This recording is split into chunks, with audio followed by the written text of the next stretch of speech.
Hey, how are you? Now, as you may know, I've been sharing stories, observations and learnings from my career on LinkedIn, and I've been really humbled by the feedback I've had and how they have helped so many people.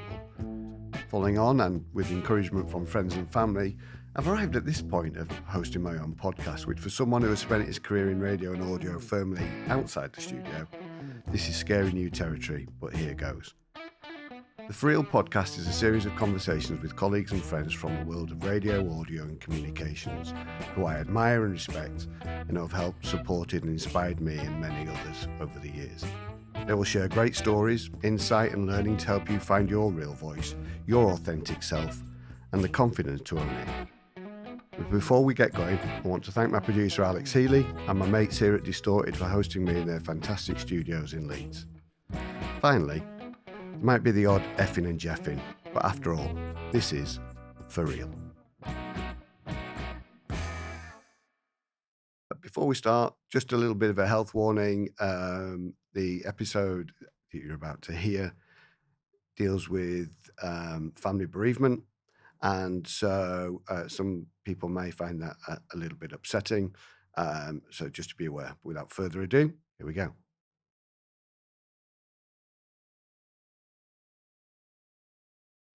So when I was putting together the plans for this podcast series, there was only ever one person who was going to be my first ever guest, and that is the force of nature that is Nicky Pattinson. Professionally, Nikki is a motivational speaker, a retail sales trainer, and much, much more. But for me, the word that describes her best is an inspiration.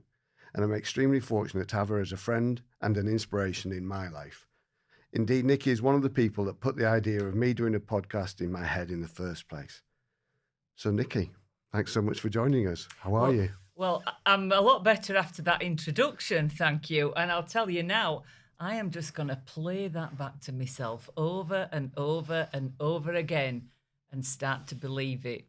Oh, bless you. We see you talk to me about believing in myself and to countless other people as well. So to hear you talk about being able to believe in yourself as well, I find that amazing. But let's kick off with your story a little bit, from shoe shop assistant to where you are now. I mean, it's a remarkable story. Take us on a whistle-stop tour.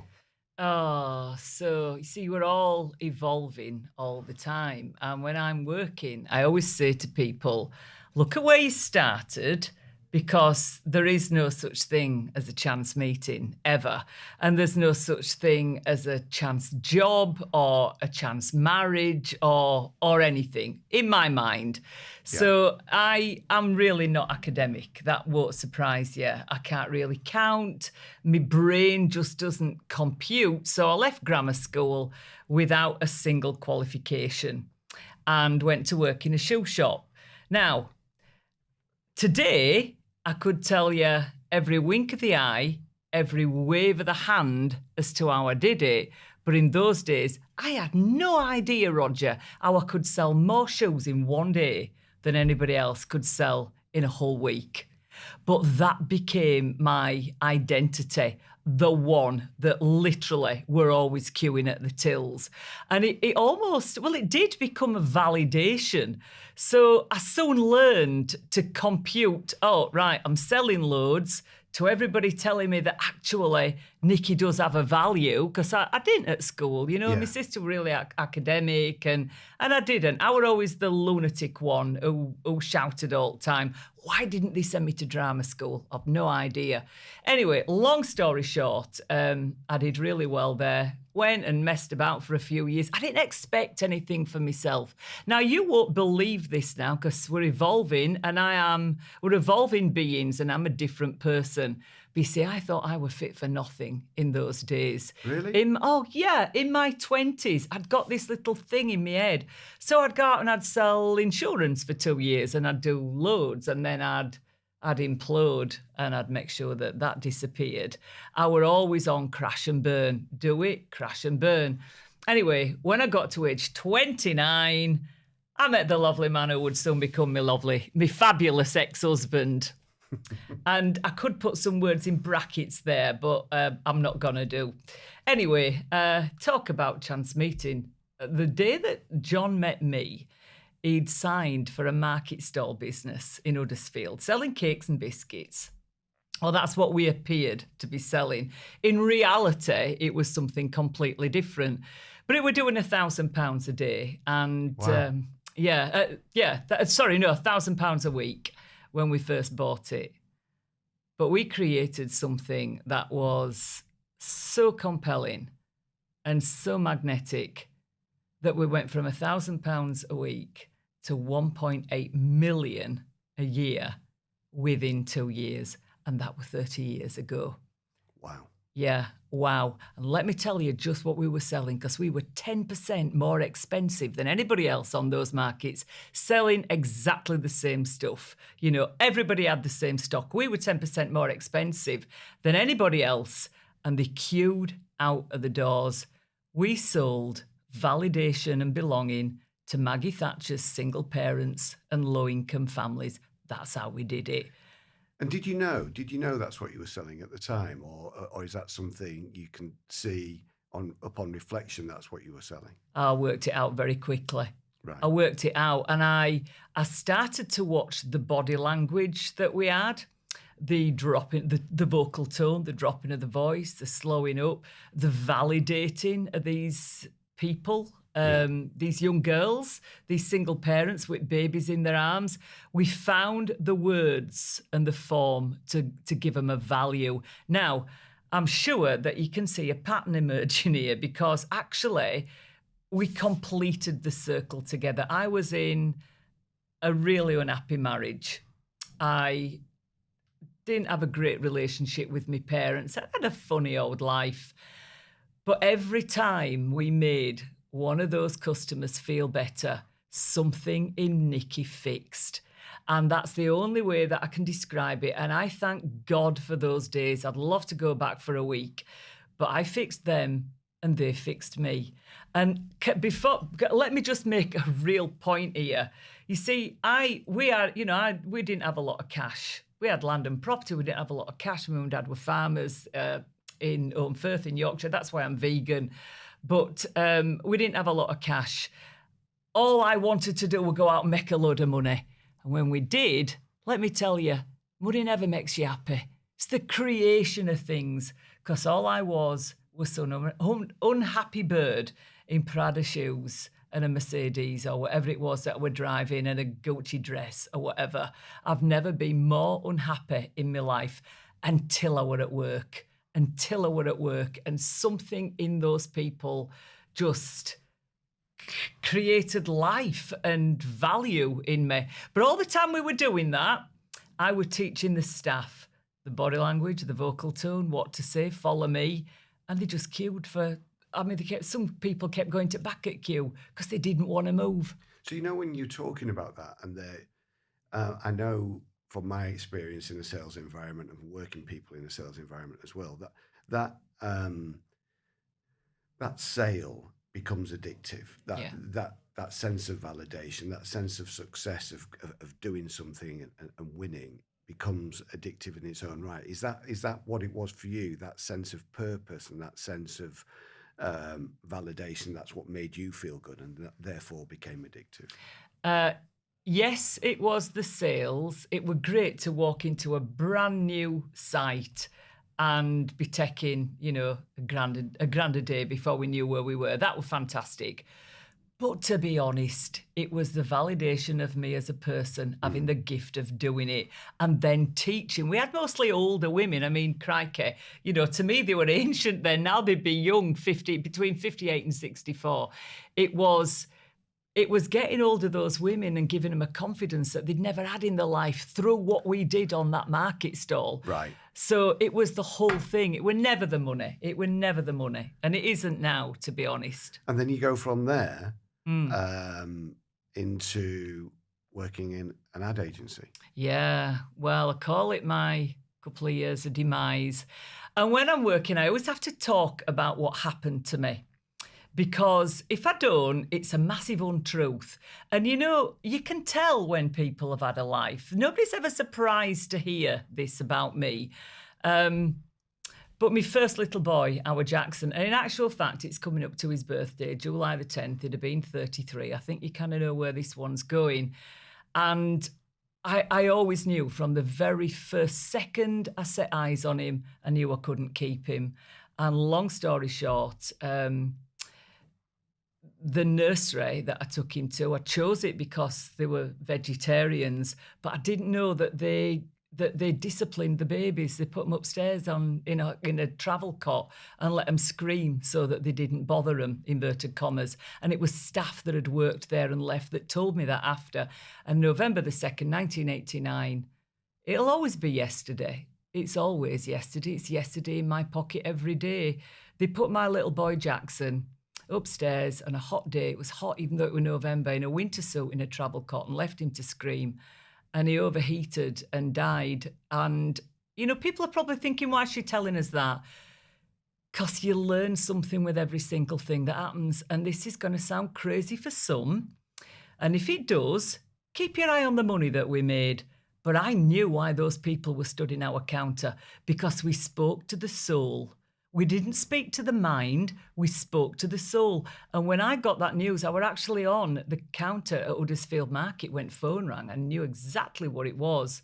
And I told them when I answered it. But I felt my soul go, well, first of all, I could hear somebody screaming. And then I realised very quickly that it were me. And something happened to me that day, Roger, that I found the real Nikki. And that is going to sound crazy to some, but I found the real Nikki. Just to finish that little bit off, it's a great driver in my life. Because when I leave this planet, he's going to be there waiting for me. I know that. And he's either going to say, do you know what? You wasted your freaking time. It'd have been better off if I hadn't have been there because it broke you. Or, oh, Mum, when you got into your 60s, look at what you did with what you'd learned in your 40s, 50s. And I know which it's going to be. So I have my second son, whose name I can't mention because he'll kill me. He's got a very unusual name. Everybody knows who he is. He'll hate it if I mention him. But my second boy, who is 31 now and works in football, I idolise him. I had him. And then things went very wrong in the marriage, can I say? Very wrong. Right. And I ended up, my mother died suddenly. Didn't come out of a routine operation. And my father got terminal cancer. I suddenly found out that I was in a lot of debt. And there's no sentiment when it comes to money. Literally would have been worth, my father's farming estate would have been worth millions now. But anyway, I woke up one morning, I wasn't married, there were no money in the bank, no food in the fridge, or in £250,000 worth of debt. And it wasn't long after that all the creditors were knocking on my door because they wanted what I'd just inherited. A lot of them got it, and we ended up literally with nothing. But thank you, God, because I still had what I learned on those markets. And yeah, that has been such a grace and such a gift. For a whole year, maybe 2 years, I was like some mentalist Kate Bush on moors above home Firth, with my hair out, my hair going out behind me, because I was trying to run away from myself. And I know that people who will be listening to this, you might know that feeling. I mean, we rescued a dog, our Walter, honest to God. I used to drop Danny off at school, get the dog, go out onto tops like some mentalist Kate Bush, come back, pick Danny up, we'd go for another walk. Our Walter, it might have been thin when we got him, but after 3 months, he were only rescue dog in Huddersfield that were actually trying to throw himself back onto streets. He weighed about 2 pounds. But, you realise, Roger, that you can't actually run away from yourself. You've got to come to terms with who you are. So all the time, I were writing, this is what I learned, this is what I learned. And then I decided that I wanted to drive a BMW. I wanted to fly to work, and I wanted to be the best in the country at what I did. And I started writing this down in a little journal. Still got that journal, actually. And no such thing as a chance. I got a job with Julian Kinniston at Propaganda. I took what I'd learned on the markets, I modified it, I reapplied. Propaganda's the ad agency. The ad agency, yeah. I reapplied it to cold calling, got 4 new meetings on my first day, did 220,000 quid in my first 6 weeks. I could still get emotional about it. Isn't it funny? You know, it wasn't even my money. It was the creation of that money, of it. And after everything you'd been through, yeah. I mean, you'd found yourself on the market, you got that validation in the work you were doing there, and you'd taken a business from nothing to wow. Then you had all that personal tragedy and trauma in your life, and then you start building yourself back, and you get back into the workplace at Propaganda, and then suddenly you're right in business again. Yeah. Is that when all the kind of self-belief and validation started coming back to you? Roger, I used to cry when we got that working. Seriously, because I went from that swearing lunatic who walks a dog 16 miles a day to, Nikki, how do you do it? No, seriously, how are you doing this? Yeah. If you'd have said to me, Nikki, get a meet, and it did happen, Nikki, get a meeting with Nike. Well, 6 weeks later, we were with Nike, you know, and I used to continue to write it in this journal. Anyway, long story short, I did 27 grand short of $1 million for Propaganda. Then I went to the attic and you name it, we were in there.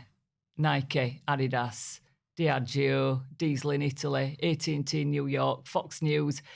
There's a grace in creating things for other people. It's never the same when I've done it for myself, I'll be honest. But when you create something that wasn't there with words and form and the written word and everything that you are, because all these places, they're all the same, not being funny, but a good designer is a good designer. It's not that people buy. It's the experience of being in that company's world that people buy. Yeah. And I got so good at creating that we were just writing £1 million a year, but with the biggest companies in the world, from Rolls-Royce to you name it. For Real with Roger Cutsforth. Go beyond the crash diet. Fight further than the fitness plan. To change your body for life, change your lifestyle. With the Wellness Mentor, you can benefit from years of experience in healthy eating, exercise and mindset. Expert guidance in nutrition, motivation, body image transformation. Take control of your well-being and make changes that last. To find out more, see thewellnessmentor.co.uk. Make a change, make it last with the Wellness Mentor. Your space to create, your place to focus, your room to come together. The Hive, where ideas come to life and businesses flourish. Hot desks, offices and meeting rooms for whatever your day requires and whatever your business needs. Ideally placed just off the M62, minutes from Wakefield and Leeds. Your flexible working space. To book your space and to find out more, see thehivewakefield.co.uk. The Hive, where business comes together. Handcrafted celebration cakes, made with the freshest of free-range ingredients, baked with care and attention, beautifully designed and sculpted by our master cake decorator. Whatever you're celebrating, whatever you want to say it with Cake by Tiffany Cakes. Made with love, for you to share and enjoy with the ones you love. To see our stunning designs and for an individual quote, search Handcrafted Celebration Cakes on Facebook. Say it with Cake. Tiffany Cakes. For Real with Roger Cutsforth. Fantastic. And then you go from there into the world of motivational speaking and training. And your mantra now is be someone, not everyone. And you talk about connection being the golden currency of our time. What do you mean by that? Right. Well, so at 45, I woke up and I knew if I'd have got a meeting with God to rebrand Evan, it wouldn't have been enough. But I'd noticed, I set up on my own that day, I literally jacked in my cards to full-time employment, a lot of money and a new BMW every year. And everybody said, are you mad? You've got this gorgeous boy who's academic, And I just said, do you know what? Faith moves all things. And I had a very clear picture of where I were going. So absolutely, I looked back at why I'd been successful where other people hadn't. And in one of those jobs, I asked the secretaries to pull me out all the emails and letters that had been sent by all the people that had gone before me to these design agencies, to these sales directors, marketing directors. And do you know what? They all said, same. Hi, dear sir, oh madam, hi, I hope you are well, blah, blah, kind regards, blah. So they all were exactly the same. And the why I had got what I'd got is that I just found myself in written form and put that on a page, and that's what they bought. So I was being somebody, not everybody. But that's not our natural place, because our natural place is to hide. And in prehistoric times and Victorian times and Regency times, where we all wrote the same, we all dressed the same, to be thrown out of the village would mean that you died. I can understand why people listen to me and go, I'm not sure I can do that, because actually if they see me. But the thing is now, we're very disconnected, and it is the golden currency of our time. And if you're not seen, then you will shrivel up and die. Because if they can't see you, they can't buy from you. And when you looked at that, I'm really interested about the letters that you would take and how you'd communicate with people. You deliberately, instead of trying to fit in with what a standard letter would be, or that standard, that stereotype, if you like, you thought, no, I'm going to be me on the page, and it's just going to be me. I'm not going to fit in. I'm going to be me. Did you see that as brave at the time, or did that just feel natural? I saw it as no option. Right. I saw it as no option because by that time, I'd become addicted to walking into these places, HSBC on Canary Wharf. And because they'd only heard my voice on phone in those days, we didn't have Zoom, I'd get in. I used to laugh because I'd just think, wait for it. And I'd be there, and it all went on cards at that time. But I'd make sure I had the Gucci handbag, the Prada, the makeup, the hair. And I'd walk in and I'd see these people, these fancy schmancy people, and they'd be looking at me like that. And it wouldn't take them long to say, you're not what we expected. Yeah. And I'd say, yeah, because you'd heard my voice, you thought I'd be 18 inches tall, 28 stone, a home perm, and an L-registered mini metro outside. Well, pick me bloody bags up and get in that boardroom. And they used to laugh, and then they used to buy offers. But you see, it wasn't just me that I sold. There's people you meet that change your entire life. I call it pivotal moments. One of those people was a man called Russ Colston, and I think he was the brand manager for Rolls-Royce. It was the account we got. And if you take nothing else from what I'm saying now, everybody, please listen to this. I asked him, why did you choose the attic to do all your photography or whatever it was the job was? I knew nothing about what we did. And I still don't. I never wanted to know. And he said, because you were the only person who told us what it would be like to be in your world and for you to be in ours, what it would feel like to get emails from the attic every day. And he said, they're all much of a muchness. To be good is a given. It's a great phrase of mine, is that, to be good is a given. He said, you told us what our life would feel like with you in it and that company in it. And that's why we chose you. Amazing. So you go from that and you set up on your own and you start then to go out there onto the speaking circuit, etc. What was that like? Crikey. Well, I'll tell you, first big audience I had, I've got to tell you this. And we're in Leeds now. It was actually at Leeds Royal Armouries. And it was 450 directors at this big directors' dinner. And I was so nervous. I had my mate, Roz, with me. I was so nervous in that taxi driver. He actually said, you know what, darling? I would never do what you're doing tonight. I ain't charging you for this, honest to God. So I walked in and I'd got this little pack of cards that I'd written on.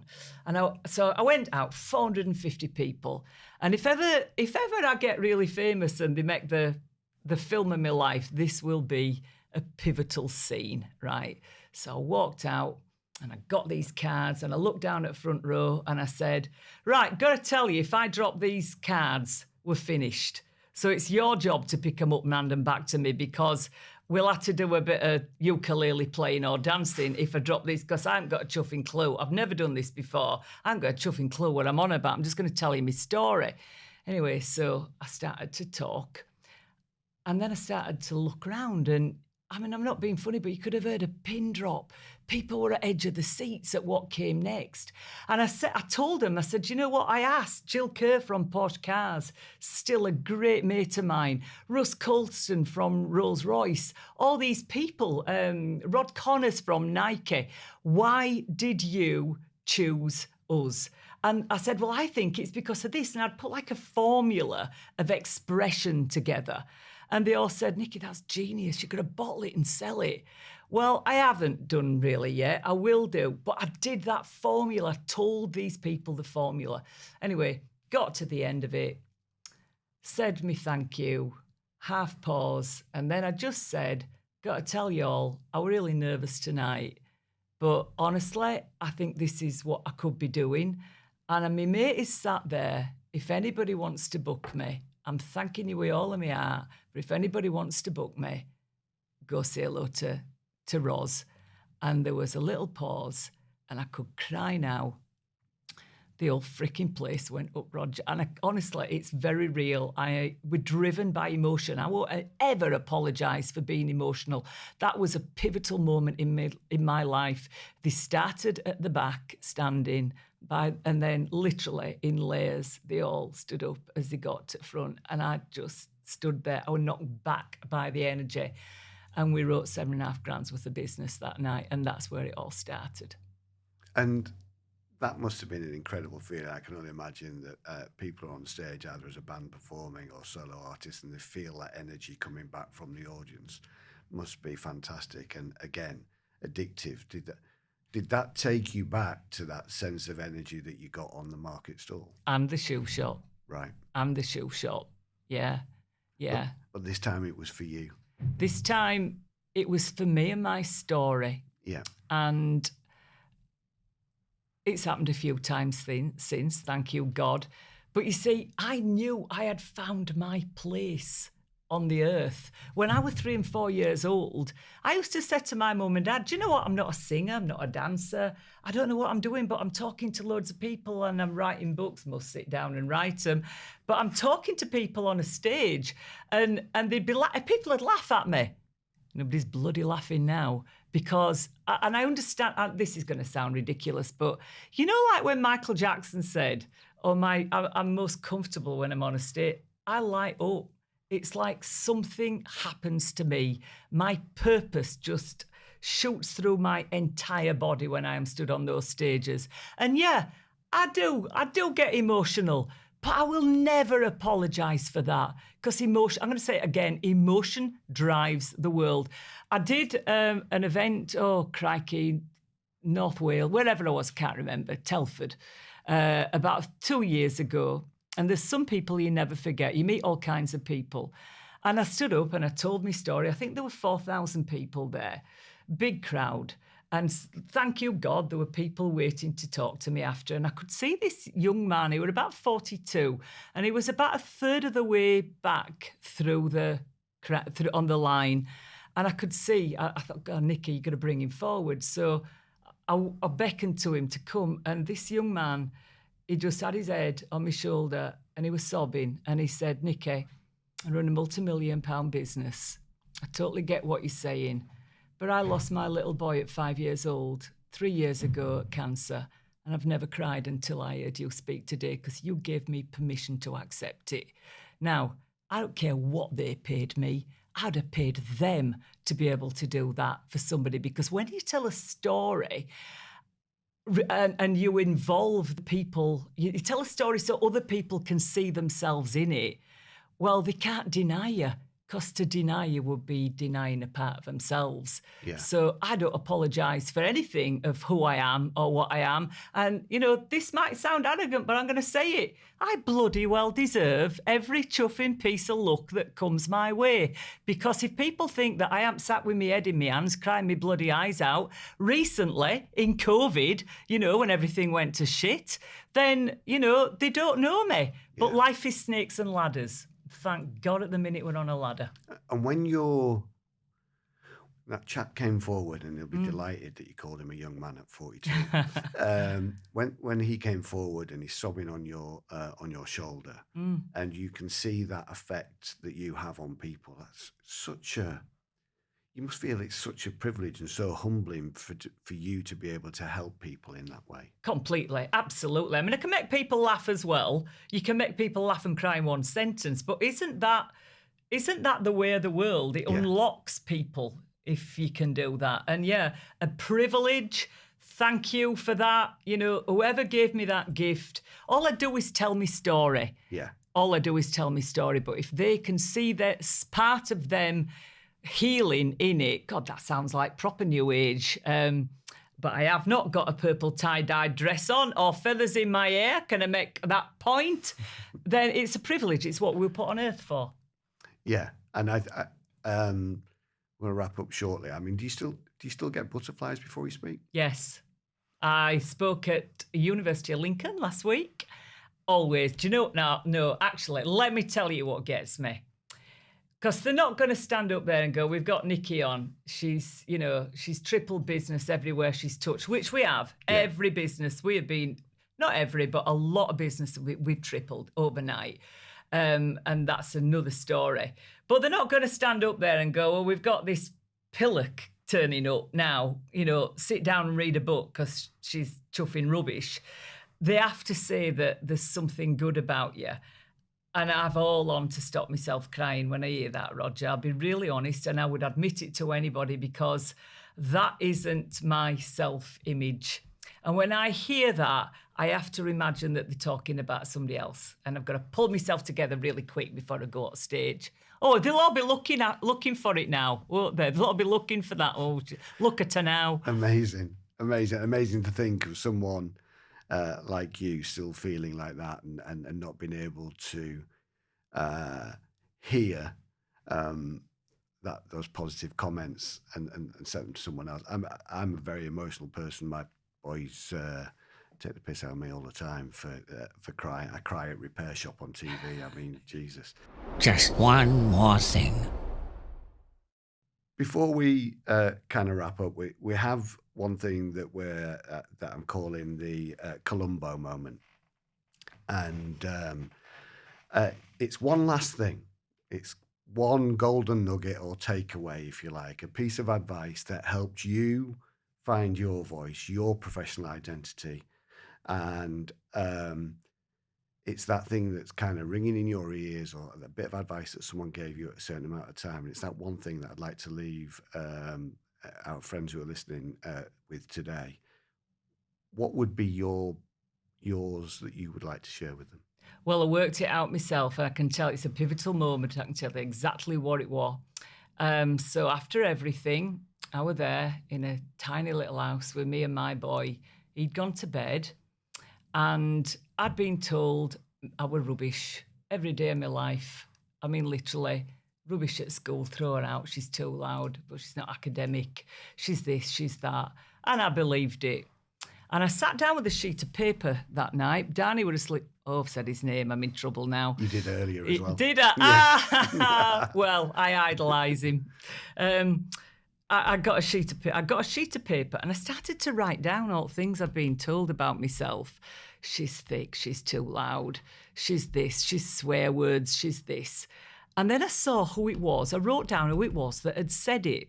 And then I realised it had got naught to do with me. It was their fear of life projected onto me, their fear of being seen, that I was who I was in their presence, and it was some kind of a threat, whether they were super shy or they hadn't quite found themselves, but none of the things that I had been called were real. And then I started to write down why those people were as they were, and looked at the childhood and looked who they were, and I started to forgive them, and then look at what it had actually given me. So I think I found myself that night. And for anybody listening, you ain't going to get nowhere now trying to be somebody you're not, because people will love you exactly who you are, as you are, if you tell the truth. We can tell that you're not telling the truth if you're trying to be something else. a stupid accent or whatever. So if any advice, look at the people who told you who you were that were negative, and then look at them and find out why they did it. Because I can guarantee it would not be you. It was not about you. And then on another sheet of paper, write down the identity that you give yourself. Write down to what people think when they see you across the road. And I'll tell you what I think when people see me across the road. Look at Nikki. She's in her 60s. Chuff me, she had a life. But in the end, she freaking did it. Good for you. Absolutely fantastic. It's been amazing. Thank you so much for coming in and sharing your story for me. It's just been amazing. You're amazing. And to anybody that's not following Nicky Pattinson on LinkedIn, I suggest you do so straight away. Thanks once again. Thank you. Cheers.